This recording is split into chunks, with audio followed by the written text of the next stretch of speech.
What is up guys, welcome back to the channel. This is Dr. Hammerstein and today I'm going to give you my review here of the Honor X8b. So this phone I've actually been using for the past 2 weeks and I want to share with you guys some of my thoughts and my opinions on this before you make your purchase decision. So before we go any further, I'm just going to tell you, I'm going to break this down into 4 main segments over here just to give you guys a more holistic view on how this phone has been for me for the past 2 weeks. So yes, without further ado, let's just get right into it.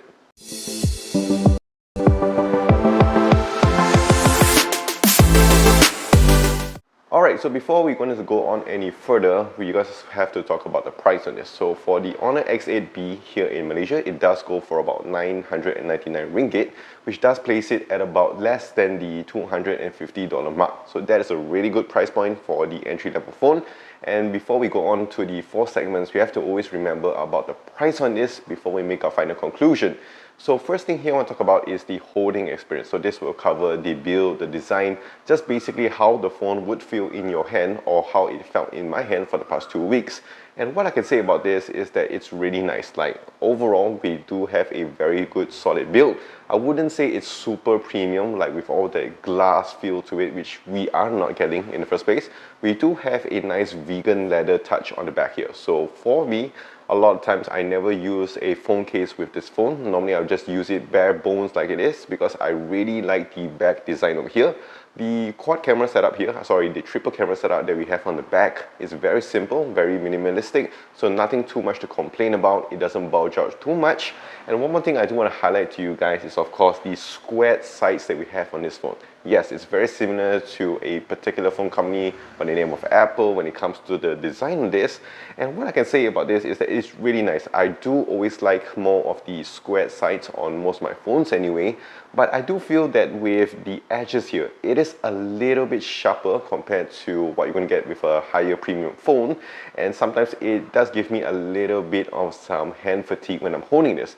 But other than that, if we talk about the weight to it, it does give you a good weight to it as well. It's not too light, giving you that cheap feel, and it does not feel too heavy in your hand either as well. And what I like about this is that also on the sides we have a nice premium finish to it, and also just basically how it feels in my hand. It's not too bad. It's not too large as well, and it's not too small. So overall, it's a very good holding experience on this. So for the price point, for 999 ringgit, I would give this a solid 7 out of 10. Next up here, I want to talk about is the viewing experience. So this will cover the display, the speakers, and also the haptics on the Honor X8b. And what I can say about this is that it's about a bit 50-50 when it comes to this segment over here. Like they do really well when it comes to the display, but it is a little bit disappointing when it comes to the speakers and the haptics as well. But for 999 ringgit, I'm actually quite impressed that we do have a nice AMOLED display over here, because at this price point, normally we will get an LCD panel, which is still pretty decent, but I'm actually quite happy that we have a AMOLED panel with this phone over here. So watching content and going through your social media is actually really nice. You get your nice vibrant colors, you get of course your deep blacks when you're watching your shows. Of course, there are sometimes when I'm watching stuff like on my Netflix or on Apple TV and all that, you get some of that pixelation, that 720p, which you would notice, especially if you guys have been using more of your higher end phones. But for normal people, I think they wouldn't really complain about it too much, and I think the display on this is actually more than enough. You of course also get a huge display as well at the end, so it's actually a good package. When it comes to the speakers here, I would say I'm actually quite disappointed, because I normally notice this on most on the phones where they would give you a single flying speaker, which is of course the bottom speaker over here. We don't have a stereo speaker setup. I do prefer that because when I'm doing my gaming sessions or when I'm actually watching some shows, I do prefer a stereo setup compared to a single flying speaker.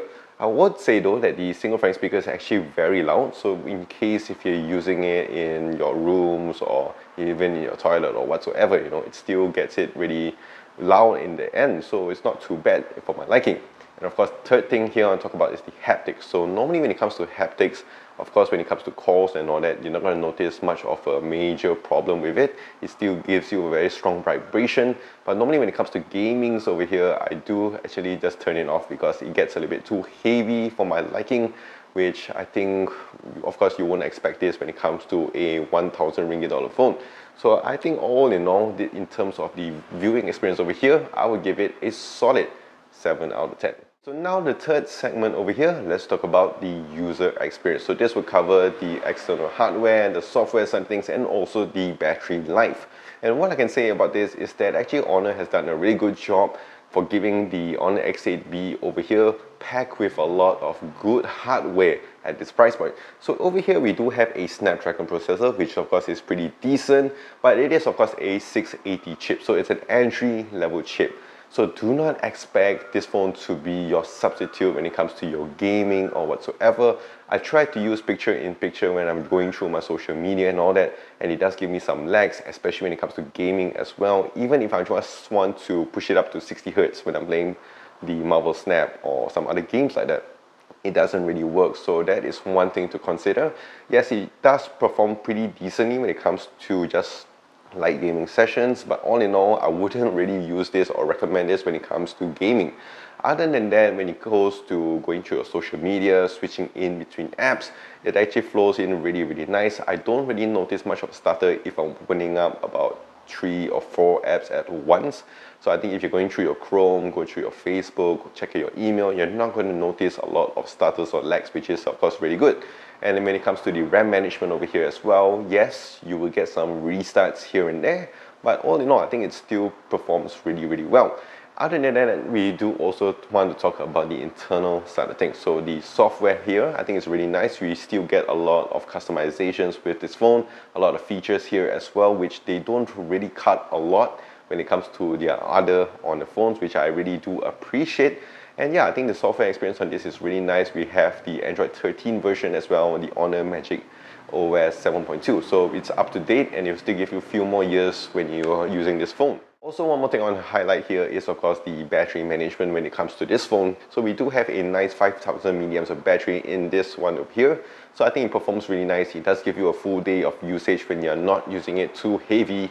Here, I am actually a little bit disappointed that we are only given a 33 watt brake charger instead of a higher 66 watts or something like that. But all in all, it's still very good. And also, if you look at again at this price point, you're not going to find too much fault in this. So for the user experience on this, I will give it a solid 6.5 out of 10.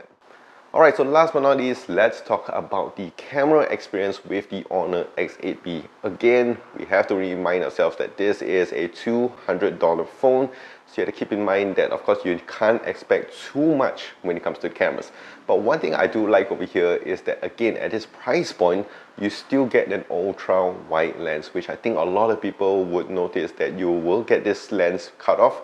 Normally they'll just give you a macro shooter or a depth shooter, but over here with the X8b we still get a fairly decent ultra wide lens, and I think that gives it the versatility to do more shots and take a little bit more of your creative artwork over here. And when it comes to the features as well, it is pretty decently supplied on this phone, so I think you will still have quite a good amount of fun with this phone, and especially if you're just going out taking shots with plenty of daylight. The shots that are taken here are still very decent again at this price point. Of course, you can't compare this to the Honor Magic series or whatsoever, but it is still very good. And of course, I do like the versatility when it comes to the camera lenses and also the camera features here as well. So for that, the camera experience I will give on this is a solid 7 out of 10. So that is it with the Honor X8b. This is a phone that I actually would say I would recommend to a lot of people who are looking at its price range. I know a lot of people are still into their Huawei phones and all that, and I think this is a really good substitution for people who want to get back into the whole Huawei or Honor ecosystem. And again, at this price point for about $200, I think this is a very good entry-level phone. Of course, if you guys want more, you can go through and try the Honor X9b, which would perform a little bit better compared to this phone. Of course, these are just all my thoughts and my opinions. Let me know in yours in the comments section down below. If you guys enjoyed this video, to click the like and smash the subscribe button. I'll see you guys in the next one.